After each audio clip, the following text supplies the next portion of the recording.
What's up, y'all? Welcome back to another episode of Tratter Talk, a podcast centered around the country lifestyle and how to be a positive influence. Thank y'all for segueing your way into this episode. We'll see what word I overuse today. My name is Nick Luciano. My name is Blake Moore. And this podcast is brought to you by Ariat, innovative and award-winning performance products for all types of outdoor and work environments. Today, we have someone you'll have all come to love in our TikToks, ex-bull rider, horse trainer, and Guinness beer fanatic. We have way too much Guinness at the Tratter house. Please welcome the Tratter dad, Roy Dinges. How you doing, Roy?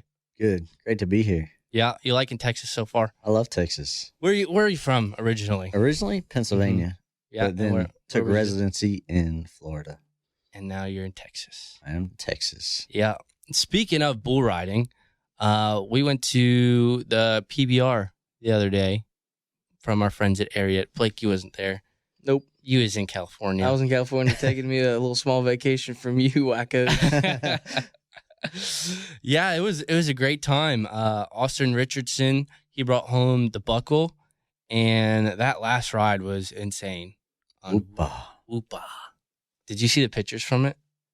No, I don't think so. No, Actually, yeah, you showed me. Yeah. Yeah, that bull was flat. He was soaring. He was soaring. So yeah, he rode Whoopa, and then who else had some good performances that night? Oh, there was too many. I mean, a lot of good rides that night. There's a lot of good rides. We got to watch our boy Ezekiel Blue Mitchell. He rode, and then we hung out with him. It was always great to hang out with Team Ariat. So yeah, PBR was a lot of fun.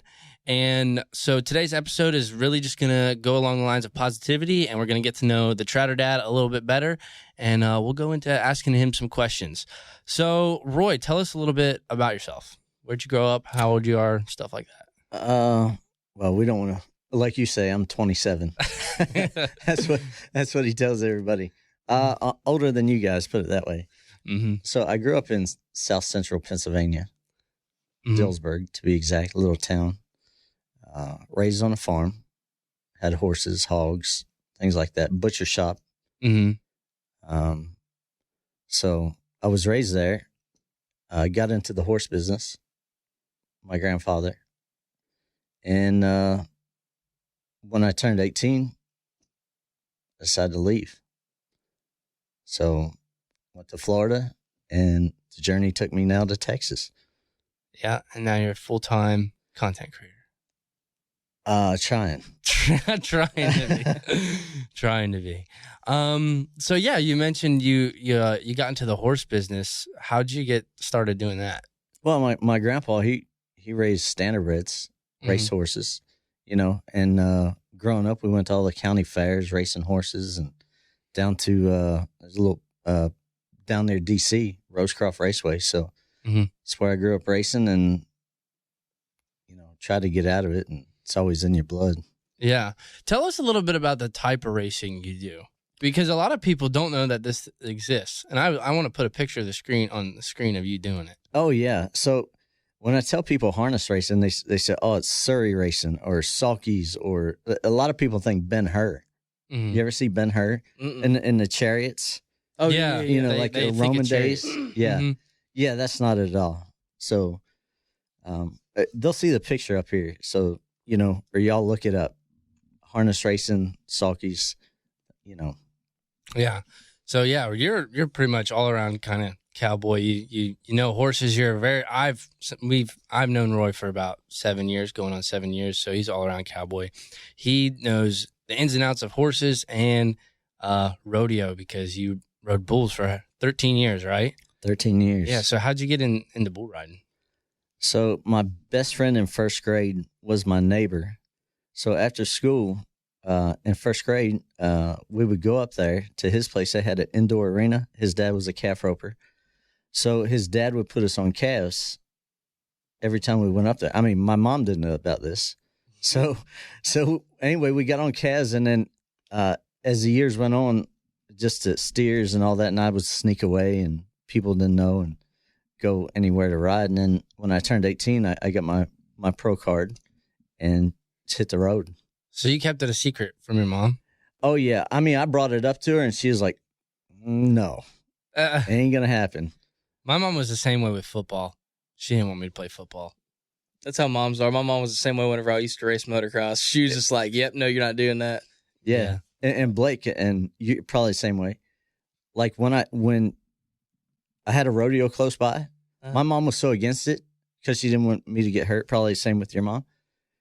But she would come out. She'd be my biggest fan, like yelling, screaming, you know. Yeah, we love Tratter moms. Yeah, Tratter moms. Anyway, so yeah, and you said you rode bulls for how long? I mentioned it was 13 years, and you know we always say in bull riding. I'm not no bull rider. I've tried riding steers and stuff like that, but it's not if you get hurt, it's when you get hurt. So tell us about some of your craziest injuries you've had. Oh, that's true. Yeah. Broken neck, legs. I mean, it goes with the territory. I had my calf filleted open. Yeah. Bull stepped on it. Broken wrists. I mean, there's a whole list. Yeah, you have an injury right now too. Oh, I have a pinched nerve right now. But I don't think that's from bull. I don't know. It's probably from holding up the screen and TikToking too much. Yeah, you gotta get that phone muscle. Yeah, you gotta get that worked out real quick. Well, that's awesome. All right, well, so like, what's the biggest lesson that bull riding's like taught you throughout the years of you riding? Well, looking back now, probably the biggest lesson is to enjoy like every moment. Mm-hmm. Bull riding has taken me all over the country. I've met so many people, and at the time, you want to get in, get out, and you just always hustling, you know. So I'm thankful for the people I met and all the places I've been. And sometimes I look back now and wish that I had taken a little more time with certain people or kind of took in the moment a little more. That makes sense. What about horses? What have they taught you? Patience. Yeah. That's the big. I'm sure we all know that. We all own horses here. Yeah. Patience. So what would you tell someone if they're wanting to get into this lifestyle? Like, what would be like one message that you would like tell them? For the bull riding world?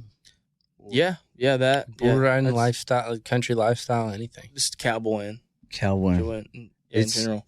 It's a full-time, like, you have to eat it, breathe it, sleep it. For me, with bull riding anyway, that if you want to do it and be good, you have to practice everywhere. In the car, on your bed. You got to go to practice pens, get on. I mean, you have to be dedicated. For those of y'all who don't know what he means by practice on your bed. What do you, Yeah. what do you I'm sorry. I was going to say. So, Could you give us a demonstration on the couch? I can. I don't have a corner. So the guy that taught me was a 2-time world champion, and he was telling us before we go to bed, get on the corner of your bed like you're sitting on a bull and just practice. Mm-hmm. You know, so just to clarify that. So that's what he meant by that. You could do it on the corner of the couch. Come on, show us. I'm not getting up there. Okay. What would be some advice you'd give a youngin' that's wanting to start out on some steers or something? Go, like I said, get on all the time whenever you can, but look up to and ask advice from people that know what they're talking about. Like people that have had success and, you know, world champions and people that know how to do it right. I always say, they say practice makes perfect. That's wrong. Perfect practice makes perfect. I hear that way too much around the Chatter House. That's good stuff to live by, though, because Roy's been an inspiration to honestly in the Tratter House, because there's so many times where like just Roy, like you used to be a preacher, and this is some of the things you have told me. It's just like helps mellow me out a lot with like you know your grandmother's story, you know, when her voice in the back of your head talking about like what was that quote you told me? A soft word turns away wrath. Yeah, like that right there. Like I get so heated so quick. Like I feel like I'm a mini you in a way. But like just like stuff like that is like crazy. Like how I don't know if that just comes with the old age. You know, like Maybe. you coming up with like good stuff like that. Hey, but, he's 27. Watch it.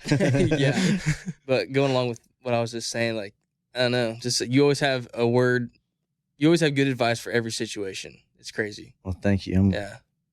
It means a lot.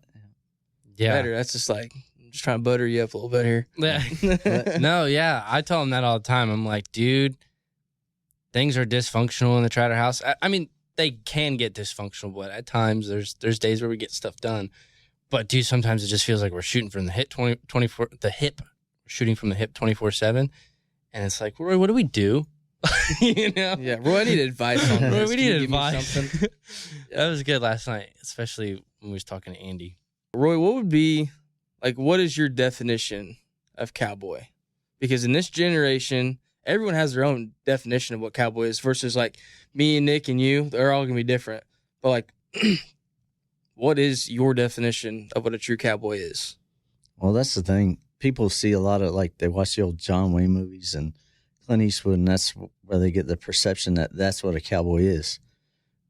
But a cowboy is, you know, my dad thought he was a cowboy. He was an asphalt cowboy. You know, he was a truck driver. So the cowboy can encompass a whole lot of, from truck drivers to ranching to a lot of things. And I think when people just perceive it as you know, if you ain't out doctoring cows and roping, that you're not a cowboy. Mm-hmm. No, they're Yeah. absolutely wrong. Yeah. There's certain aspects, like you have to live and breathe the lifestyle, but the lifestyle, like you said, encompasses so much. And that's why I think what we're doing is really important, because what's been missed has been social media. This lifestyle does encompass social media. Mm-hmm. And that's what we're here to like show people. Yeah, and the example I use, like, we're all in the same church, just different pews. Mm-hmm. Yeah. You commented that on a TikTok the other day. Yeah. Yeah. That guy was talking about, this is a cowboy. This ain't a cowboy. Did you see that one? Mm-mm. Yeah. And I was like, this is a perfect example of driving the industry apart. Everybody who's worried about who isn't a cowboy is the ones that don't want to see the industry like succeed. It seems that way. Like, Yeah. it really does. Yeah. It's kind of Yeah. frustrating, actually. What about you, Blake? What's My your thoughts definition on of a that? Yeah. cowboy? My definition of a true cowboy is that it's the dedication and the hard work that you put into your ranch and your livestock.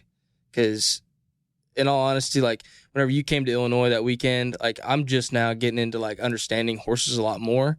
I've been in the lifestyle with, like, my grandpa used to show Western Pleasure, had like 14 horses like stocked up in the barn at one time, and it was crazy because, like, whenever you came to Illinois and showed me like the doctoring skills that I didn't know about, like, it was just really nice. But like that dedication that I wanted to learn, that comes with being a cowboy. That drive that you have to like go out there and like want to do better for your like your stock. Like, that's just my definition. Honestly, it's like real short, simple. Like, Absolutely. Yeah. My definition is like, it ain't about the clothes you wear. It's about the heart in your chest. That's my definition. Because your heart has to have a lot of try, and it's got to have a lot of compassion, and it's got to fear God. And that's what I think a true definition of a cowboy is. But yeah, I think we talk about it a lot, and I talk about it on social media. Like, I hate to use the word toxic, but it really is. Like, the Western industry is like, I always use the example of like, I think I told you this, but like how when you go to an NBA game, you're wearing a jersey and people don't say anything about it. They're not like, how good are you at basketball to wear a basketball jersey? But you go to a rodeo and it's like, what do you do for a living to wear that hat? You know what I mean? Or like, why are you like, even if like something as silly as like, I know we gave you crap about it, but it's something as silly as if your jeans aren't starched. yeah, But like, or you have a different shaped hat, like it doesn't matter. And that's what I'm grateful for. Like the true cowboys, including Roy, who like I knew Roy before. I was just getting into all of this stuff, and he gave me a lot of good advice on a lot of different things, including horses, and when I was riding steers and stuff like that. So that's my definition of a true cowboy is, yeah, have a grit and try, but you got to have compassion and you got to, be a man of God. So, yeah, that's a good question, Blake. yeah. I think the better one would be a God-fearing man. Yeah. That's like, yeah, because that's all I see whenever Roy starts talking. He's a God-fearing man. Whenever he talks about like what a true cowboy is, and like, Get your blood going. yeah, it really does. Because I don't know, the people that are listening to this and watching this, like, they're the kids that look up to us for like what we're doing, and whenever it comes from inspiration from like an older guy, in the industry, like that honestly probably means a lot to them hearing it coming from an older guy, right? Yeah, than us anyway. Moving on, we're all cowboys. We all been cowboying for a little bit, but now we have entered a new chapter in our lives of social media. Uncharted territory for Roy Dinges. He didn't even know how to post an Instagram story last month. And now you're here. How many followers you got on TikTok? 54K or something like that. That's crazy. And then your Instagram's growing. Everything's growing. It is. He's got a solid fan base. It's pretty cool to watch. Yeah, him and Nick be going at these little live battles on TikTok. And, Nick's got 6 million followers or something like that. Roy's got 54,000. And Roy whoops him every time. I don't know how it happens. Battles. Every time he whoops him. It's great. I don't know how it happens, but it's so cool to see someone like you, like, take sort of a leap of faith, because he was jogging horses every day, and you seen our mission out here, seen what we was doing, and said, hey, I want to do this too. You know what I mean? So yeah, I was totally against TikTok. Like I wasn't protesting against it or anything. It wasn't on my to-do list. And then I think we went to Colorado, and Nick kind of talked me into getting on in TikTok. Yeah. I remember y'all's first video y'all made. That was the most cringiest thing I ever saw Roy dancing like that. He's so nervous behind the camera. But now you're fine. You're good. You loosened up a lot. The first one, he was nervous. The second one, he had a few Guinnesses in him. So his hip was a little looser on that one. And he was like, he kept telling people, because like, that was his first TikTok, and people had seen it from your family, and they're like, oh, Roy's doing TikTok. And he kept saying, oh, he made me do it. I was drug into it. And little does he know, or little did they know, we was at the resort where we was, just hanging out. And he's out in the lobby of the resort. Oh, we got to find a good backdrop. We got to find a good, that bridge looks cool. It's like the lighting and stuff. And I was like, you liar. You wanted to dance. I didn't even know the dance. And he said, just follow me. Yeah. And then I got comments about him doing it better than me. That's not true. Yeah. But we did when the sun goes down. So on my side. Yeah, that one. Neon Moon. That was a good one. The remix. But yeah, now we all do all sorts of TikTok dances and trends, and now we're at a podcast. Speaking of, this is my ADHD taking over. Look at this new logo. Yeah, I was telling Paul, that looks sick. Yeah. Looks really cool. That's badass. I like that a lot. Well, the next question would be, is you were totally, like you said, you were totally against TikTok. But now I think you see what we've seen from the beginning of how it really does help people. What have you seen from an outsider's perspective, like from coming in to coming out? Like, how do you see that it's helped people, if that makes sense? Well, just from the comments and especially me with Snapchat, because people see me or see all of us on TikTok. People like, I think I've had 2 or 3 people yesterday say, hey, give me some words of encouragement, or when y'all putting up another TikTok, because it brightens my day. When I'm feeling down, I just got to watch y'all's TikToks, and it brings a smile to my face. Mm-hmm. So I love reading things like that, because it's like we're doing something good. Mm-hmm. Yeah. And that's awesome, because he can't get enough of it. He was on live for 2 hours yesterday. I remember whenever I first started doing lives on TikTok, I was on there for a long time. Yeah. But then after a while, it just drains you. I'm only on there for about 45 minutes or so a night, or every other night. It just depends. I've been on live for 2 weeks till last night. Yeah. It's a lot of fun, though. Me and Roy be is. goofballs on TikTok. People love that. Yeah, they do. It's so funny. So Roy's only 5'9", and he's got a bad hip, and I took the the running boards off my truck. So I started a series on my Snapchat about Roy jumping up into my truck. I don't know why you would take them things off. Because it looks cooler without them. I'll get the electronic ones for you, and I'll make sure it's got the little handicap sticker on it. Appreciate it. For you. Do we need to go get a handicap sign so when we park places at the rodeos, we can be up front? Okay, we're off track. Anyway, all right. I'm back on the lines of social media. How do you feel about being the Tratter dad? I've kind of come into that role. Like I'll go with it now. I think Blake started that. Didn't you start that? That you were my dad? Yeah. Yeah. Well, my mom even said that we kind of looked alike. Yeah. Like if I was a younger you, she really did, and I was like, what? I was just saying as a joke, but yeah. And now it just took off. I don't think Roy would have a mullet being a younger you. nah, but I used to be clean cut. Roy's totally against mullets. What a jerk! You're not even American. Blake wears it good. He does, but clean cut. Don't patronize him. Blake clean cut is I gotta say, I'm a fan of the wings though. Dude, I used to be buzz cut. Well, not buzz cut, but like faded. Like whatever you got going on right there under that hat. That's usually how I always have my hair. Along the lines of positivity, we ask every guest who comes on the podcast, how do you stay positive through all the noise of social media? I know you've seen it. We've got a lot of flack for what we're doing here, and you know, people don't really understand it. But how do you stay positive through all of it? It's a choice every day when you wake up, and you guys get a lot more than I get, and I see how it affects everybody. You know, but it's a choice that you have 98% of the people that love you guys, and 2% just absolutely can't stand you. And when you concentrate and you focus on the 98%, your odds are a lot better of succeeding. Yeah.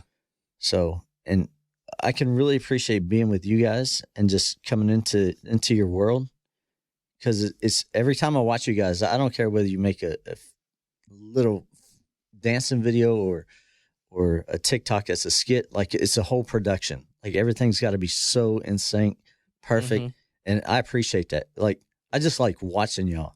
Yeah. So I'm the new guy. So I learn every time I watch y'all, and still in that comfort zone a little bit, but it's coming out a little more. Yeah. But yeah, every day is a choice. All right. So on that note, we're going to be sliding into our next section. We're going to be doing some area affirmations where we take questions from Instagram and give our personal insights on the questions y'all ask us. All right. Question 1. How y'all deal with family negativity with pursuing your passion that isn't a normal job? So when I first started doing TikTok, obviously I did it as a joke, wasn't being for real about it. And I was working 14 hours a day as a heavy equipment operator, just normal guy.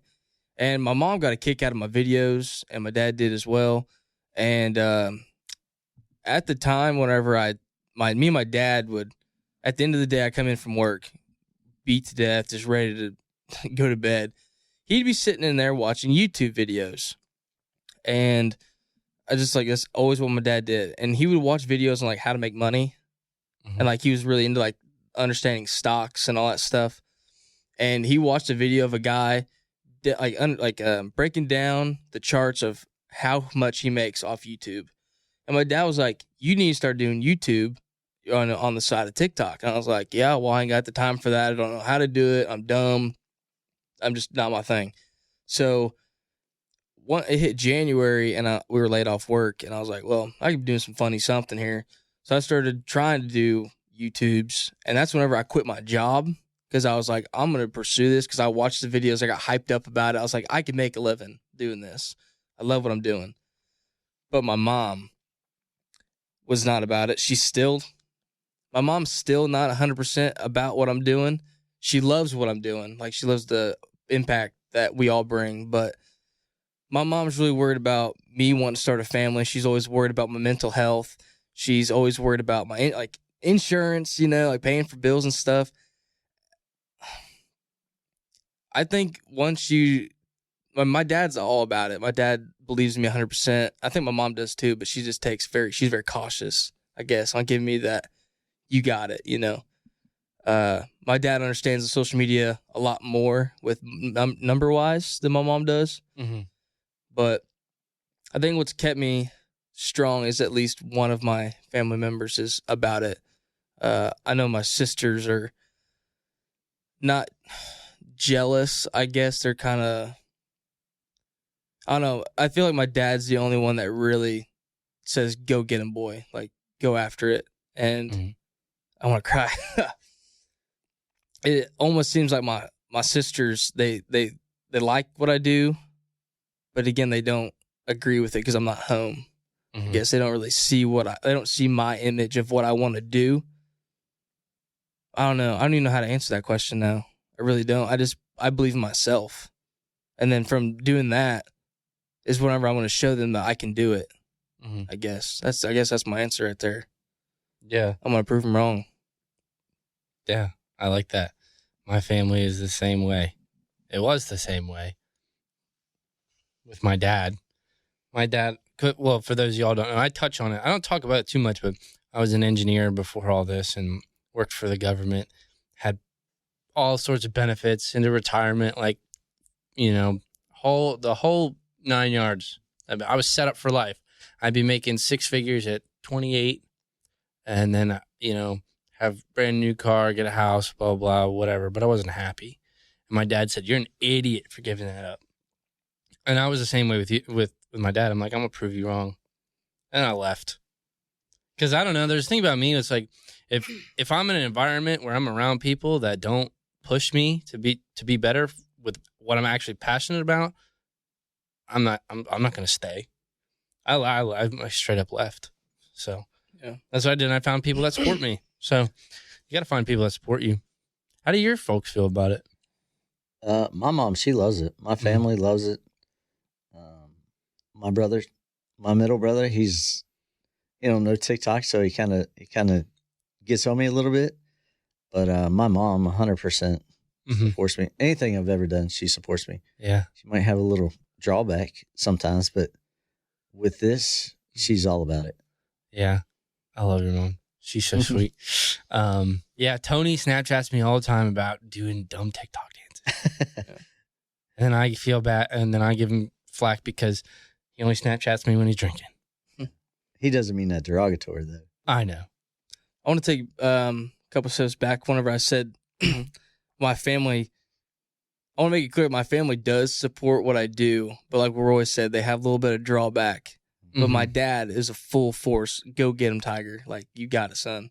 Yeah. But yeah, my family they're like, we just want you don't, have a backup plan. Right. Is what they basically say. I'll go back blue collar. I ain't scared, Well, I think too that fear comes from just literally not knowing. That is they true. Don't like my mom. She's just sees the videos, but like if she was to make a TikTok, it'd look like she's looking at hieroglyphics. Yeah, so she just doesn't know.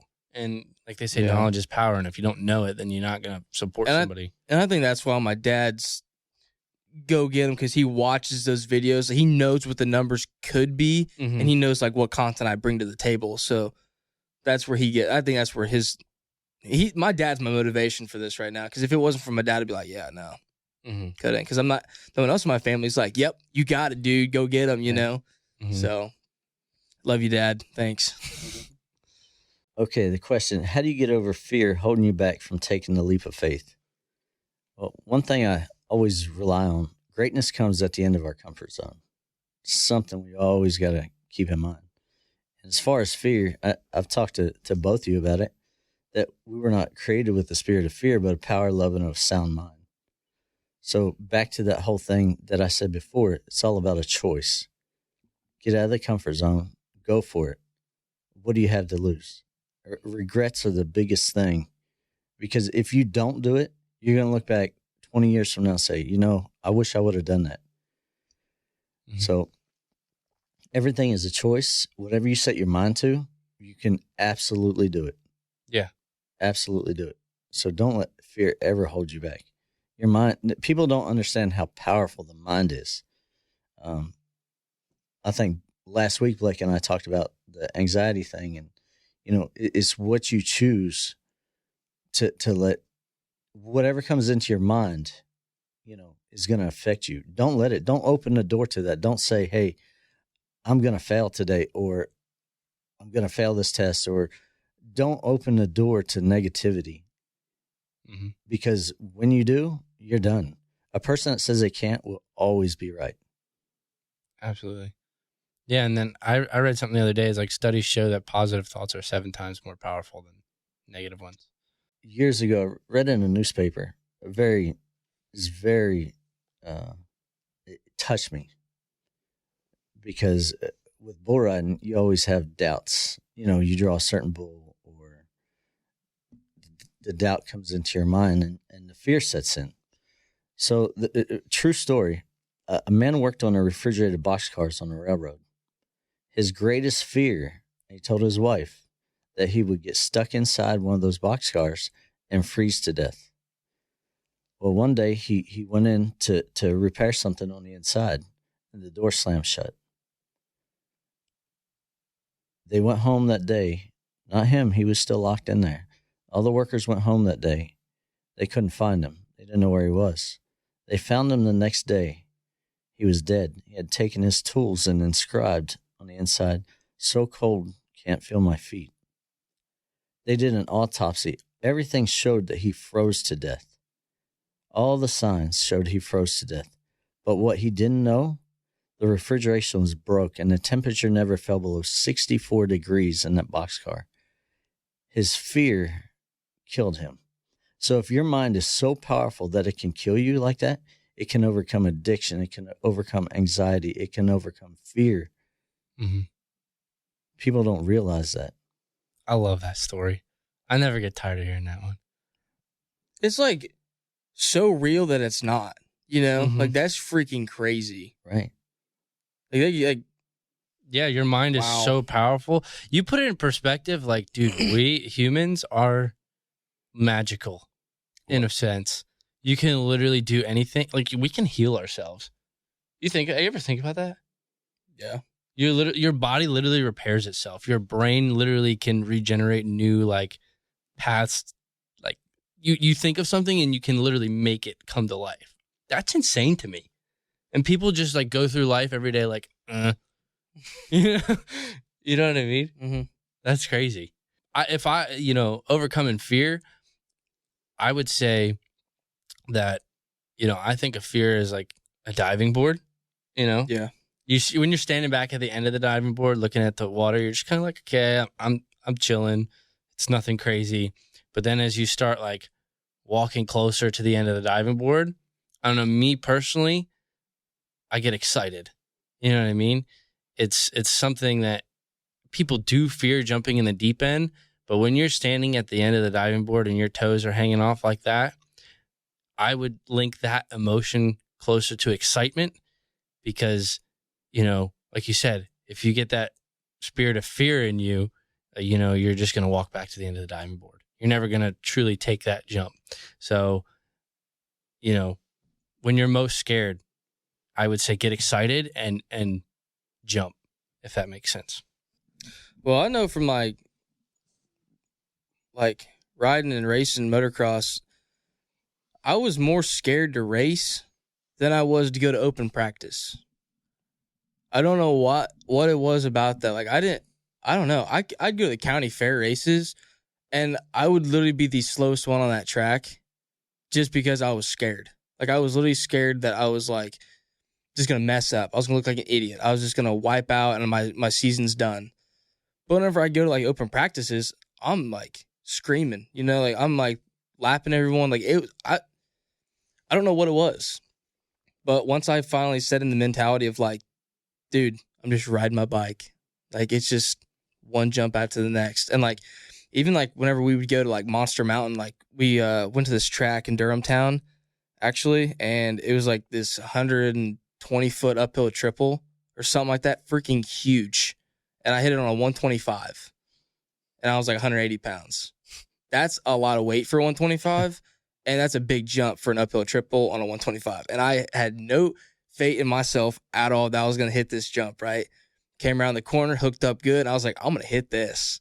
And I hit it and I threw it down. Yeah. It was great. It was the best accomplishment I had in a long time. I just said, do it. I'm going to do it. Yeah. So that goes back to what I was saying. If you had turned it and you said, I'm not going to make this, I'm going to wreck and my season's done. Exactly. Yep. Mm-hmm. And I've had a lot of that for real. Like I used to do like, not X Games, not even close to that, but like me and my buddies would do like little tricks. Like I would do knack-knacks or throw whips and stuff like that. And I was really trying to get the knack-knack down at this one time. And our home track had this uphill triple. And I was always doing it on that because you could really get in the air and have some air time. So I had a hang time where I was like going to try it. I was so confident, other than the time where I started, there was a piece of pipe that stuck out just a little tiny bit on the face of the jump. And I hit it for one time, and I came back around like, man, I don't know if I better hit this or not. Like, I'm gonna screw up or something. Overcorrected and tore up my knee. Like, I had a softball on the side of my kneecap, and I had a peg. My peg went in. Yeah, my peg went in the side of my knee and jacked it up for like 2 weeks. And I have bad knee problems still. Like, it has a real weird nerve pain deal going on there. But anyway, yeah, the mentality, you're not going to make it, you're going to crash. Yeah. This next question is how do I not be driven by your emotions only? And I think patience comes huge with that. I was told, like when we were talking last night, I always follow the 72-hour rule, you know, like if something happens, you know, and we talked about this in last podcast, you can't control what happened, but you can control the way you react. And I think being patient and understanding your emotions is very vital, like waiting to talk about it or waiting to confront the person about it. I always follow the 72-hour rule because by then you've kind of cooled off a little bit. You've had time to process and you can get your message across coherently instead of acting out of, you know, spite or anger. So that's how I kind of deal with, you know, not letting my emotions control me. But I do let myself feel my emotions because I don't believe in, and this is just me personally, I don't believe in blocking out emotions. I believe in that you need to feel something. You need to cry, you need to grieve, you need to feel anger because your brain, like we're humans. We're meant to connect. We're meant to feel emotions. And if you keep them bottled up, it's never gonna, you know, do well. And I think people run from that. Don't run from your emotions. Make sure you feel them first, process it, and talk about it. Yeah, I can agree with the whole 72-hour rule. That's why I'm single. For real, man. I'm not kidding you. I know what you said about like processing it and then talking about it. Like quit holding in your emotions. And I know that's like what caused like my high school relationship was because, I mean, we're both childish, but I did that. I bottled up my emotions. I never talked about it. And that mentally destroyed me without me even knowing it. And then I never followed the 72-hour rule. And I was like, see ya, you know? And who knows the outcome that would have been, you know what I mean? It's just, I like that 72-hour rule, but that's hard to do, man. When you're freaking a firecracker like me and Tratter Dad, it's hard to hold that back. What about you, Roy? What do you think? I think you guys summed it up. Roy's good with helping us with the 72-hour rule. Tratter Dad brings lots of wisdom. And y'all could already tell in this podcast, like, you know what we're talking about whenever he's of inspiration. Like, he said, I don't even know how many quotes in here, but they're amazing. They, like, make sense, and, like, he remembers them.